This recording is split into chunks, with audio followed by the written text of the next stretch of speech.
জাতীয় সংসদ নির্বাচনের পর এবার রাজনীতিতে নতুন করে উত্তাপ ছড়াচ্ছে স্থানীয় সরকার নির্বাচন। তাই একে ঘিরে কঠোর প্রস্তুতি নিতে শুরু করেছে বড় রাজনৈতিক দলগুলো। জাতীয় নির্বাচনে বিএনপি ভূমিধস জয় পাওয়ায় স্থানীয় সরকার নির্বাচনেও তার প্রভাব ধরে রাখতে চায় দলটি। অন্যদিকে জামায়াতও স্থানীয় সরকার নির্বাচনে নিজেদের শক্তিমত্তা বজায় রাখতে মরিয়া। এছাড়া জাতীয় নাগরিক পার্টি এনসিপিও এ নির্বাচনকে নিজেদের শক্তিমত্তা জানান দেওয়ার সুযোগ হিসেবে নিয়েছে। চলতি বছরের শেষের দিকে অথবা আগামী বছরের প্রথম দিকে শুরু হতে পারে স্থানীয় সরকার নির্বাচন। আগামী এক বছরের মধ্যে ধাপে ধাপে দেশের সব স্তরের স্থানীয় সরকার নির্বাচন সম্পন্ন করার লক্ষ্যে কর্মপরিকল্পনা তৈরি করছে নির্বাচন কমিশন ইসি।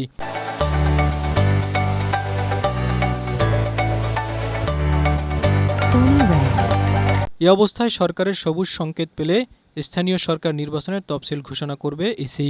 সরকারের পক্ষ থেকে এ বছরের শেষ দিকে স্থানীয় নির্বাচন শুরু করার কথা বলা হচ্ছে। তবে বিএনপি তাদের প্রস্তুতি শেষ করলেই তফসিল ঘোষণা হতে পারে। দৈনিক নয় দিগন্তের এক প্রতিবেদনে এ তথ্য উঠে এসেছে।